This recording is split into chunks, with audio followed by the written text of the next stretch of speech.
আসসালামু আলাইকুম। জি ভাই, এখানে এসে আপনারা কি দেখতে পারলেন? এখানে কি আপনাদের তো টঙ্গিবাড়ির আহ্বায়ক, আপনি আসছেন, যেহেতু আপনাকে অসংখ্য ধন্যবাদ। যে এখানে এসে আপনারা কি দেখলেন? আমরা যা দেখতেছি আপনিও তা দেখতেছেন। প্রায় 7টা পরিবার নিঃস্ব, ঘর জ্বলে পুড়ে একদম মেসাকার হয়ে গেছে এবং একটি ঘর অবশ্য আংশিক ক্ষতিগ্রস্ত হয়েছে, আর বাকি 7টি ঘর জ্বলে পুড়ে একদম শেষ হয়ে গেছে, নিঃস্ব হয়ে গেছে। পরিবারগুলি হাহাকার করছে, তাদের আহাজারিতে সবাই ব্যতীত। আমি ইতিমধ্যে একটি সাক্ষাৎকার দিয়েছি। আপনাদেরকেও আমি অনুরোধ করব, আপনাদের মাধ্যমে যারা এই টঙ্গিবাড়ি উপজেলার তথা পাঁচগাঁ ইউনিয়নের যারা হিতৈষী ব্যক্তিবর্গ রয়েছেন, বিত্তবান ব্যক্তিবর্গ রয়েছেন, তারা যেন এই পরিবারগুলির প্রতি সাহায্যের হাত বাড়িয়ে দেন।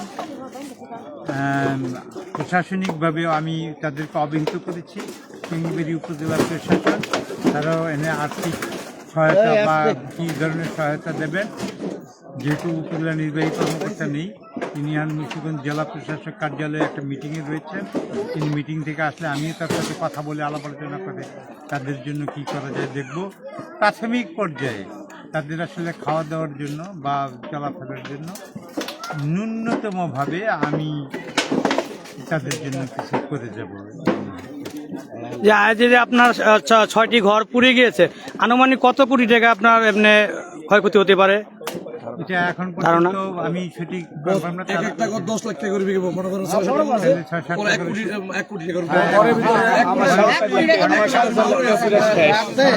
টাকা পয়সা ফ্রি তাদের ক্ষতি সাধিত হয়েছে, প্রতীয়মান হচ্ছে, প্রাথমিক হিসেবে প্রতীয়মান। ঘরে কাজ করুন যে এটা হলো যে সব আমার পুরা ছাই হয়ে গেছে না। যে আপনার জাতীয়তাবাদী যে দল বিএনপির যারা অনেকে নেতাকর্মী সচ্ছল আছেন, তারা সবাই যদি একসাথে এগিয়ে আসে, এই পরিবারকে যদি সহযোগিতা করেন, সেদিকে একটু চেষ্টা করেন। হ্যাঁ, ধন্যবাদ আপনাকে, অসংখ্য ধন্যবাদ। প্রিয় সম্মানিত দর্শক, আমরা দেখতে পাচ্ছি যে টঙ্গিবাড়ি উপজেলার যে বিএনপি আহ্বায়ক যে রিপন মল্লিক সাহেব, উনি এসেছেন এই টঙ্গিবাড়ি উপজেলার যেই এই এলাকায় যে আগুনটা লেগেছে সেই আগুনটা পরিদর্শন করার জন্য। যে উনি অনেকগুলো আশ্বাস দিলেন, আমরা সেটা শুনলাম। যে উনি বললেন যে উনি ব্যক্তিগতভাবেও কিন্তু আপনার সহযোগিতা করবেন, আর বিএনপির যে নেতাকর্মী যারা আছেন সকলকে উনি এগিয়ে আসতে বলেছেন, যার যেখান থেকে যতটুকু পারেন তারা সহযোগিতা করবেন। আর প্রশাসনিকভাবেও উনি সহযোগিতার কথা বললেন। যে আমাদের এই মুন্সিগঞ্জ জেলার যিনি দায়িত্বে আছেন, যিনি আপনার জেলা প্রশাসক, উনি মিটিংয়ে আছেন।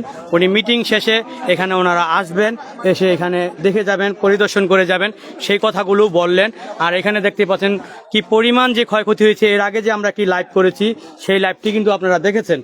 আমরা এখানে কিন্তু পুরোপুরি আপনাদেরকে সেই আগুন লাগানোর যে ঘটনাটি ঘটেছে, যেটা ওনা আমাদেরকে বললেন, সেই কথাগুলো কিন্তু আমরা শুনলাম, শুনে কিন্তু আপনাদের মাঝে তুলে ধরলাম।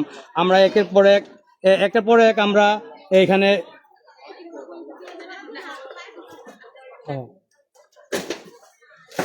একের পর এক আমরা কথাগুলো শুনছি। অনেকে কিন্তু মিক্স প্রতিক্রিয়া জানাচ্ছেন, অনেকে কিন্তু অনেক কথাবার্তা বলছেন।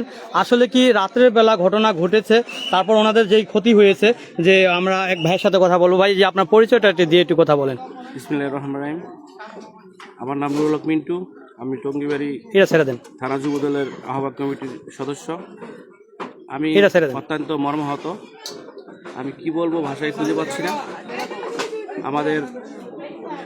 আমাদের অভিভাবক লিয়াজগর রিপন মল্লিক সাহেব, উনি এখানে পরিদর্শনে আসছেন, আমিও তার সাথে আসছি। আমিও মর্মাহত, আমার বলার কোনো ভাষা নেই।